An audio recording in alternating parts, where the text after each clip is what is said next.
I've got no roots, but my home was never on the ground. I've got no roots, but my home was never on the ground. I've got no roots. I've got no roots.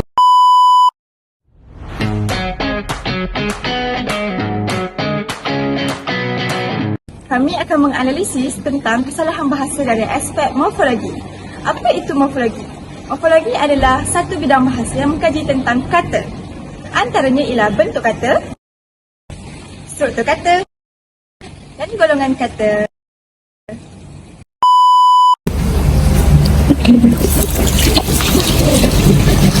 Kalau kita di sini, boleh lah perbuatan dia ni. Kan? Kan bunyi macam mana rapat? Di sini ni dia je rapat. Kau macam mana Jadi, perkataan di sini itu perlu dieja secara terpisah kerana di dalam konteks ini merupakan kata sendi nama, bukan imbuhan.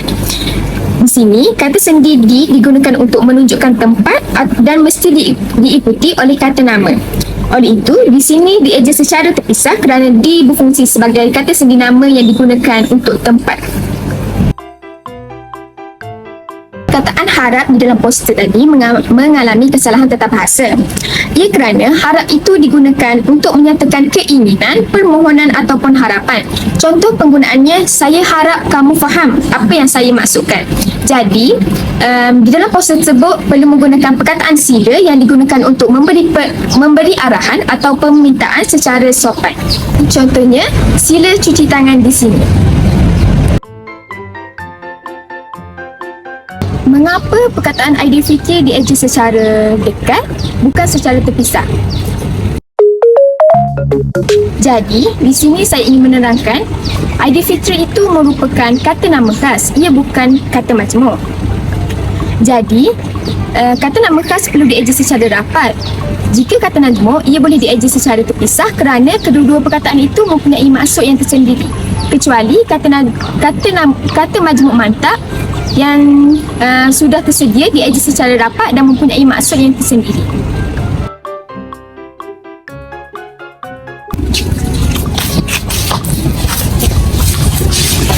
Didapati? Bukan dieja secara rapat ke? Tidak.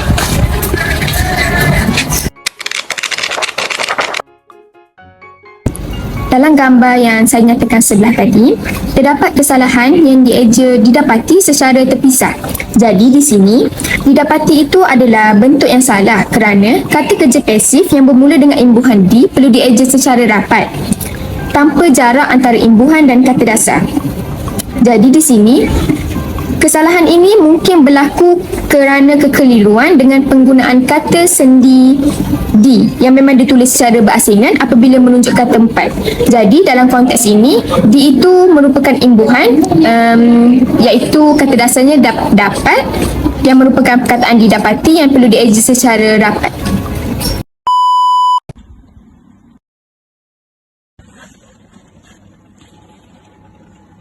Yadim? Kenapa perkataan Yadim yang atas ni salah? Bukan memang perkataan Yadim dieja secara huruf besar ke semua? Hai Amira. Kenapa ni? Kenapa perkataan Yadim yang dieja secara huruf besar ni salah? Oh, saya tahu.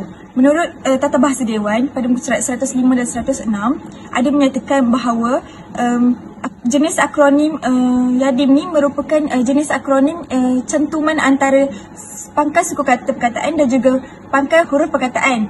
Jadi ianya perlu dieja dengan huruf besar di hadapan sahaja kerana ianya merupakan kata nama khas. Oh, jadi kalau akronim yang menggunakan huruf besar semua ni macam mana?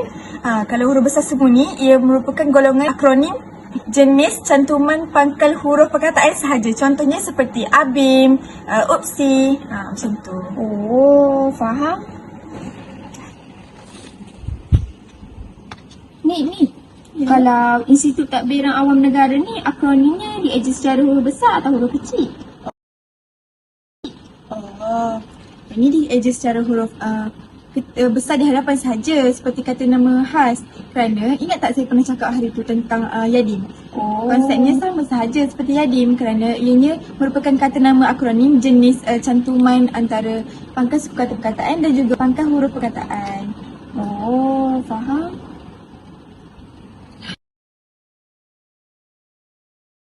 Baiklah, sudahkah anda lihat gambar tersebut? Cuba perhatikan perkataan menghadap yang saya tunjukkan tadi. Ianya bukanlah perkataan yang betul kerana kata dasarnya ialah hadap. Jadi, kata dasar hadap memerlukan imbuhan awalan meng untuk membentuk perkataan yang gramatis. Hal ini kerana pengguguran huruf H dapat mengubah makna perkataan menghadap tersebut. Jadi, perkataan sebetulnya ialah menghadap.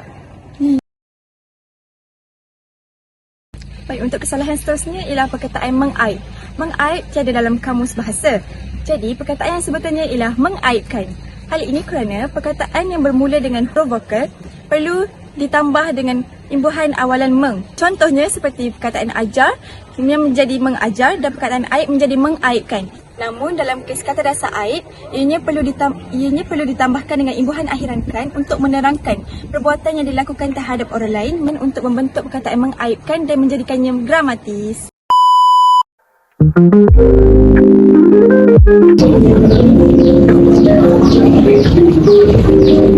Apa yang kita tulis ni? Saya rasa salah. Apa yang salah? Seingat saya, cikgu pernah cakap. Okay, sebagai contoh, jauhi diri anda dari asap rokok. Kita tengok dulu, iaitu selepas dari itu adalah apa? Iaitu asap. Asap bukanlah daripada asap tu bukanlah arah, tempat dan masa. Jadi penggunaan yang betul iaitu daripada. Oh, dah faham.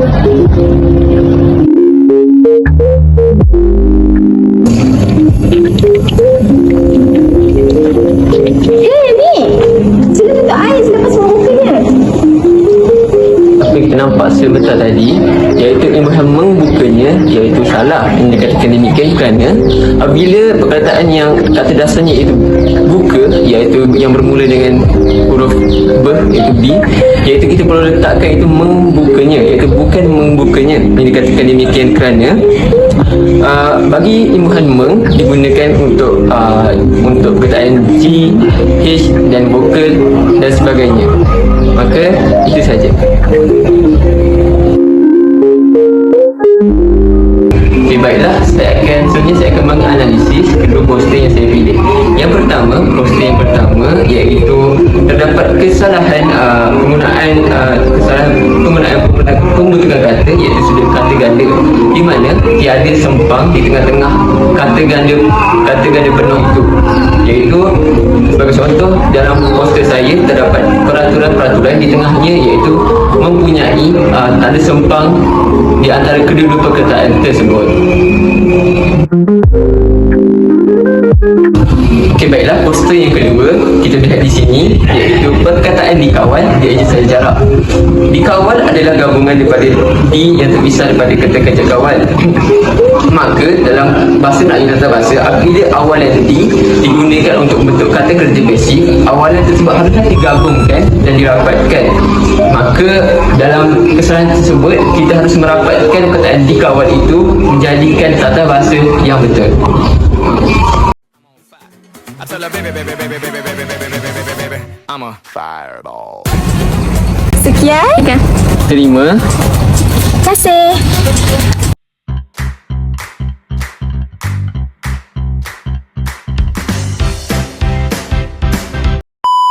Gambar sebelah menghadap Ketika.